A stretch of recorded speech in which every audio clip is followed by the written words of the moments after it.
구약성경 느헤미야 1장의 말씀입니다. 하가랴의 아들 느헤미야의 말이라. 아닥사스다 왕 제20년 기슬르월에 내가 수산궁에 있는데 내 형제들 가운데 하나인 하나니가 두어 사람과 함께 유다에서 내게 이르렀기로 내가 그 사로잡힘을 면하고 남아있는 유다와 예루살렘 사람들의 형편을 물은즉 그들이 내게 이르되 사로잡힘을 면하고 남아있는 자들이 그 지방 거기에서 큰 환난을 당하고 능욕을 받으며 예루살렘 성은 허물어 지고 성문들은 불탔다 하는지라.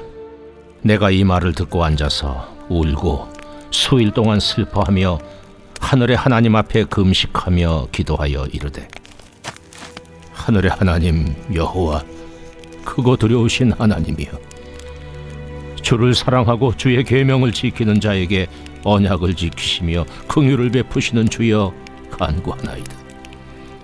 이제 종이 주의 종들인 이스라엘 자손을 위하여 주야로 기도하오며 우리 이스라엘 자손이 주께 범죄한 죄들을 자복하오니 주는 귀를 기울이시며 눈을 여시사 종의 기도를 들으시옵소서.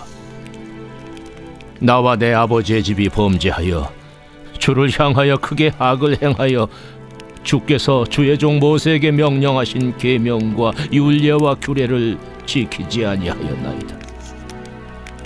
옛적에 주께서 주의 종 모세에게 명령하여 이르시되 만일 너희가 범죄하면 내가 너희를 여러 나라 가운데에 흩을 것이요 만일 내게로 돌아와 내 계명을 지켜 행하면 너희 쫓긴 자가 하늘 끝에 있을지라도 내가 거기서부터 그들을 모아 내 이름을 두려고 택한 곳에 돌아오게 하리라 하신 말씀을 이제 청하건대 기억하옵소서.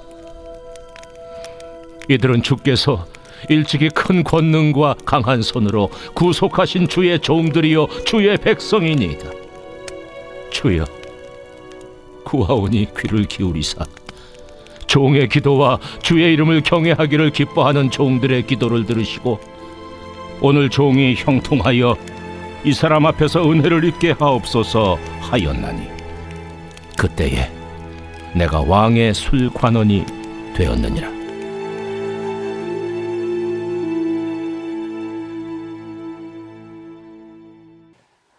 오늘은 에스라의 그 본문을 이어서 이제 느헤미야의 말씀을 함께 살펴보는 그런 시간이 되었습니다.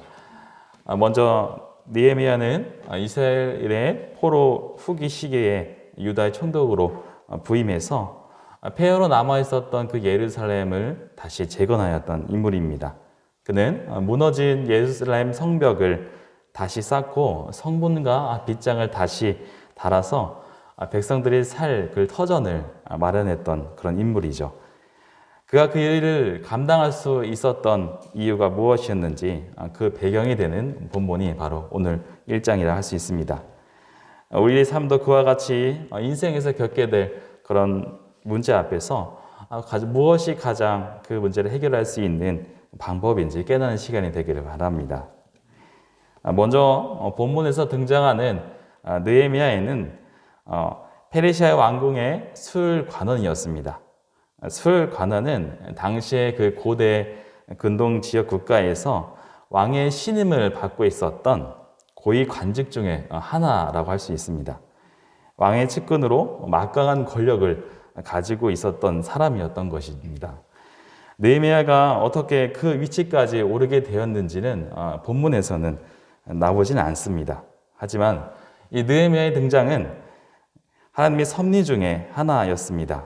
예를 들면 이스라엘 백성들 중에서 그 흉년을 구하기 위해서 애굽의 총리가 되었던 요셉처럼 또는 바벨론 포로기 때의 그 다니엘의 그 경우처럼 또는 페르시아의 왕비가 되었던 그 에스더처럼 느헤미야의 경우도 바로 이스라엘 민족을 구원하기 위한 그런 자로서 등장을 하게 됩니다. 하나님께서는 이스라엘 백성들을 구원하기 위한 사람으로 느헤미야를 준비하고 계셨던 것입니다. 바로는 느헤미야의 동생으로 보이는 하난이라는 자가 두어 사람과 함께 유다에서부터 페르시아 수상궁에 도착을 하게 됩니다. 느헤미야는 고향 땅의 소식이 너무나 궁금했습니다. 그래서 그 땅에서 살아가고 있는 사람들의 그런 안부를 묻게 되죠. 그의 대답은 3절 말씀에 이렇게 말하고 있습니다. 그들이 내게 이르되 사로잡힘을 면하고 남아있는 자들이 그 지방 거기에서 큰 환난을 당하고 능력을 받으며 예루살렘 성은 허물어지고 성문들은 불탈다 하는지라. 느헤미야가 고국의 최근 상황에 대해서 들었던 내용은 최악의 상황이었습니다. 즉 백성들은 환난과 그리고 능력을 받았고 예루살렘 성벽은 허물어지고 불타고 있었습니다. 이와 같은 사실은 에스라의 내용에 있었던 사실로 최근에 예루살렘에서 있었던 사건을 가리키는 것이죠. 1차 포로 기한을 이끌었던 스룹바벨과 예수할 때에 아삭사스다 왕이 예루살렘 근처에서 행정 책임자들이 올린 그 상소에 의해서 그 예루살렘 성전 건축을 중단하라고 명령을 내렸던 사건이 있었습니다. 기억하시죠? 그 공사를 중단시킨 이후로 백성들의 삶은 큰 환란이 있었고 능력을 받고 또한 성과 또한 성문들은 불타고 있었던 것입니다. 느헤미야는 이 말을 듣고 수일 동안 슬퍼하고 울었습니다. 금식을 하면서까지 하나님 앞에 기도를 했던 것입니다.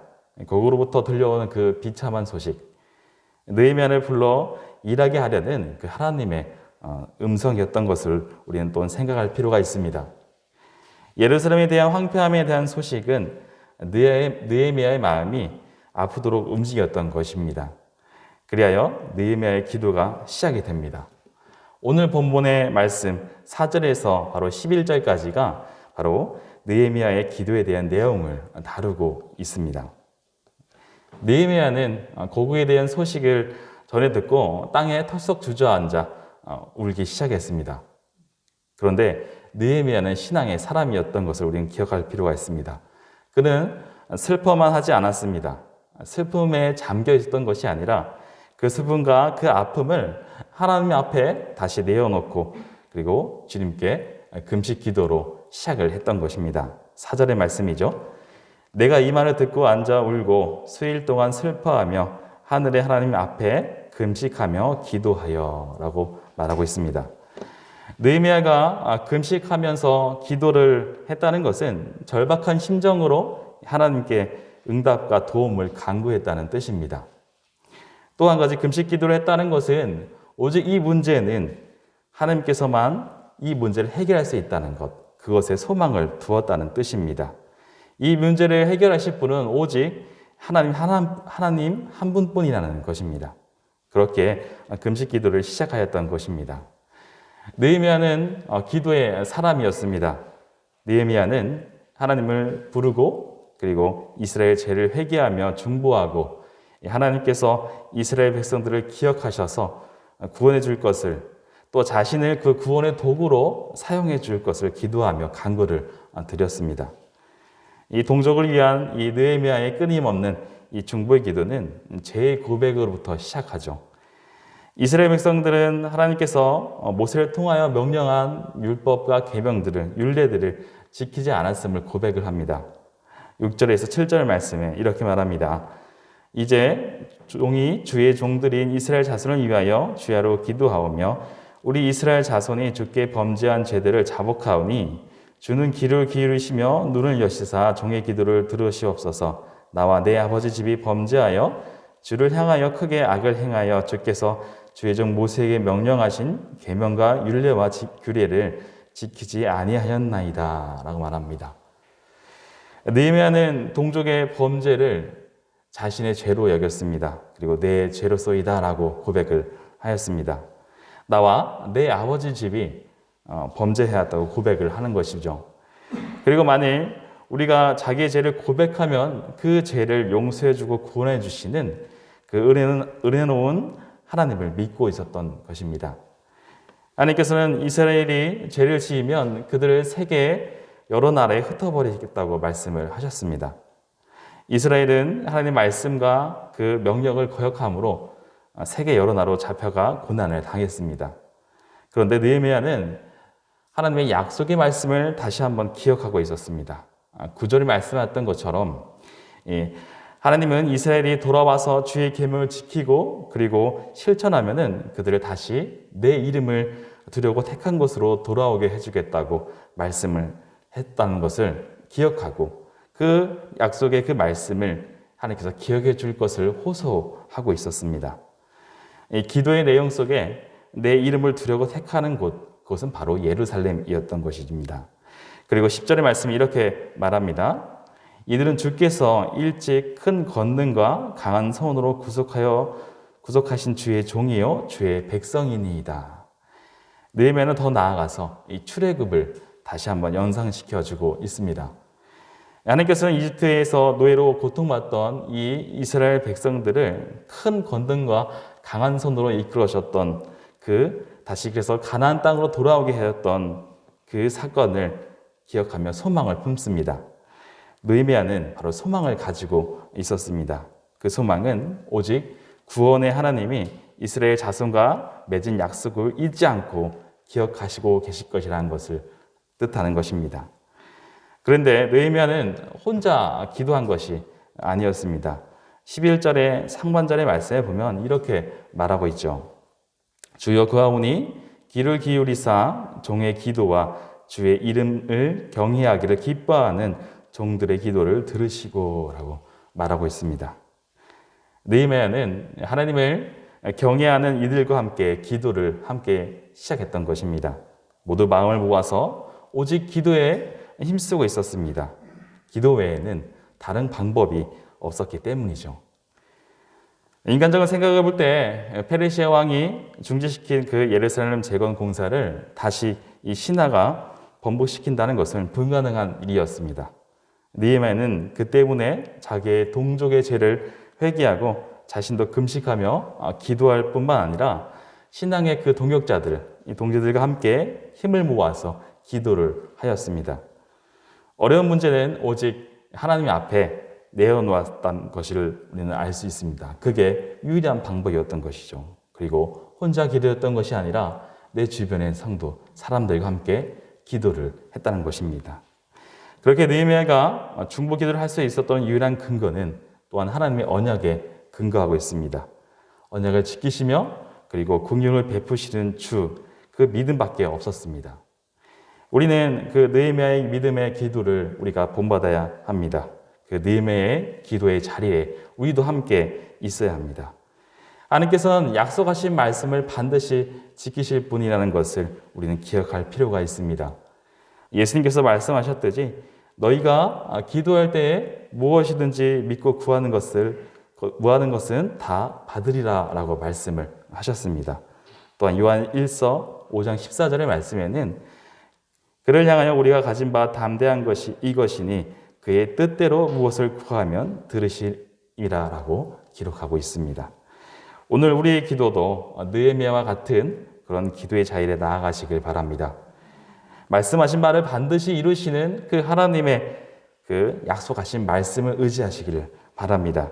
그리고 신앙의 그 동역자들과 함께 기도의 자리로 나아가시길 바랍니다.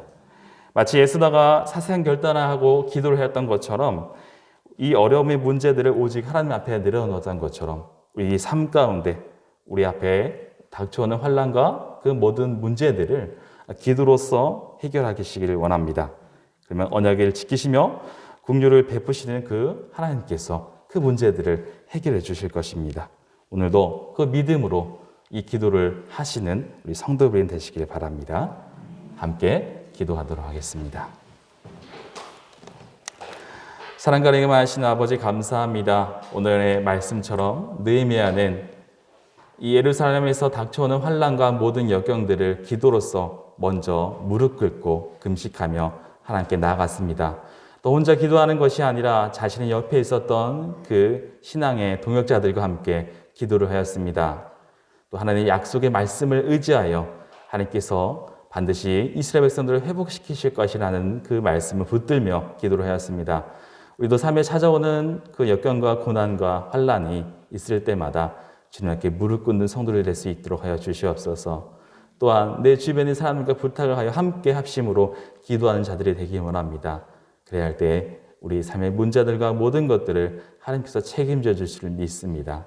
오늘 하루도 그런 기도의 삶으로서 살아가는 성도들이 될 수 있도록 인도하여 주시옵소서.